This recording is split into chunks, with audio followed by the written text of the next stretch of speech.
கரூர் அருகே புதிதாக வீடு கட்டுவதற்காக அஸ்திவாரம் தோண்டிய போது அருகில் இருந்த பழைய ஓட்டு வீட்டின் சுவர் இடிந்து விழுந்து தொழிலாளி உயிரிழந்தார்.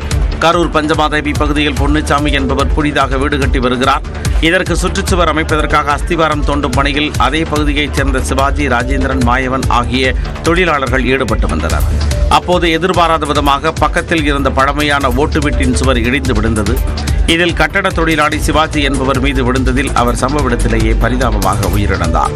படுகாயமடைந்த ராஜேந்திரன் என்பவர் மீட்கப்பட்டு மருத்துவமனைக்கு கொண்டு செல்லப்பட்டார்.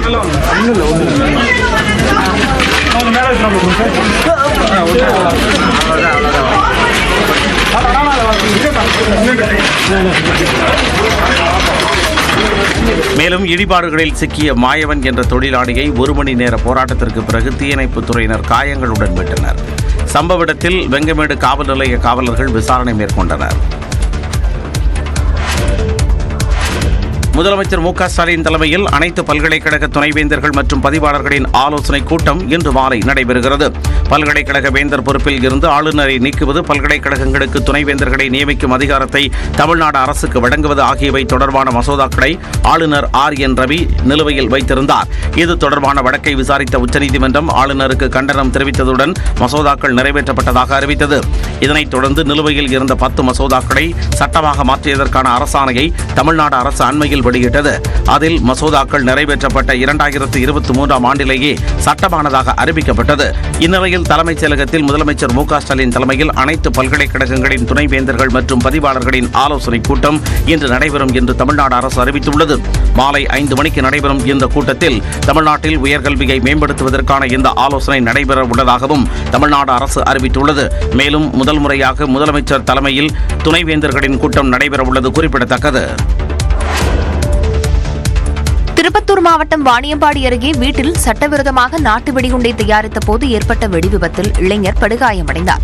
ஈச்சங்கால் பகுதியைச் சேர்ந்த ஐயப்பன் வாணியம்பாடியில் பட்டாசு கடை நடத்தி வருகிறார். இங்கு விற்பனை செய்வதற்காக ஐயப்பனின் உறவினரான சபரிநாதன் என்பவர் குடியிருப்பு பகுதிகள் நிறைந்த ஈச்சங்கால் பகுதியில் உள்ள தனது வீட்டில் சட்டவிரோதமாக நாட்டு வெடிகுண்டை தயாரித்துள்ளார்.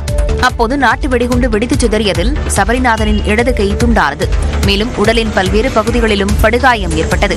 சபரிநாதனை மீட்ட அக்கம் பக்கத்தினர் வாணியம்பாடியில் உள்ள தனியார் மருத்துவமனைக்கு கொண்டு சென்றனர். அங்கு முதலுதவி சிகிச்சை அளிக்கப்பட்ட நிலையில் மேல் சிகிச்சைக்காக வேலூரில் உள்ள தனியார் மருத்துவமனைக்கு கொண்டு செல்லப்பட்டார்.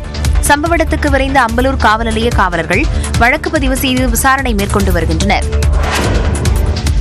அதிமுகவை அழிந்துவிடாமல் காப்பாற்றுவதற்காக தேசிய ஜனநாயக கூட்டணியில் எடப்பாடி பழனிசாமி இணைந்திருப்பதாக அமமுக பொதுச் செயலாளர் டிடிவி தினகரன் தெரிவித்துள்ளார். வேலூரில் திருமண நிகழ்ச்சியில் கலந்து கொள்வதற்காக வந்த டிடிவி தினகரன் செய்தியாளர்களை சந்தித்தார்.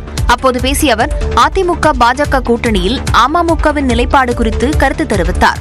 அரசியல் சில சூழ்நிலையில அதுபோன்று உணர்ச்சி வசப்பட்டு பேசுவதை எல்லாம் திரும்ப பெற்று கூட்டணிக்கு வர வேண்டிய யதார்த்தம். தமிழ்நாட்டு மக்களின் நலனை கருதி, கட்சியின் நலனை கருதி பல தலைவர்கள் எடுக்க வேண்டிய கட்டாயம் ஏற்பட்டிருக்கிறது. அதை போல்தான் இதை பார்க்கிறோம். EPS, OPS இணைப்பு குறித்தும் அவர் பேசினார்.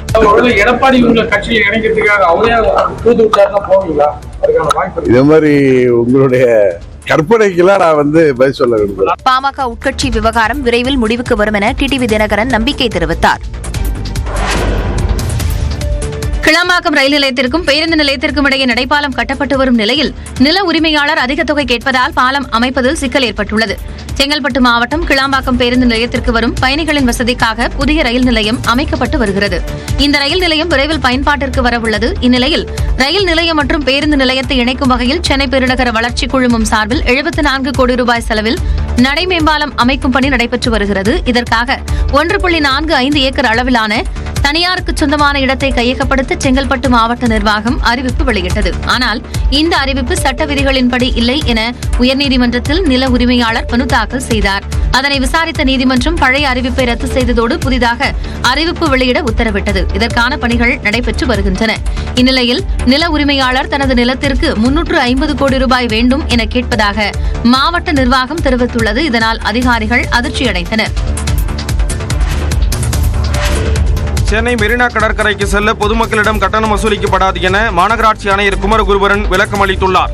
சென்னை மெரினா கடற்கரையில் 6 கோடி ரூபாய் மதிப்பில் தகவல் பலகை, 360 டிகிரி கண்காணிப்பு கேமரா, பிரத்யேக உயிர்காக்கும் கருவிகள், 24 மணி நேர காவல்துறையின் கண்காணிப்பு, ஆண், பெண் மற்றும் மாற்றுத்திறனாளிகளுக்கான கழிப்பறைகள் உள்ளிட்டவை இடம்பெற உள்ளன.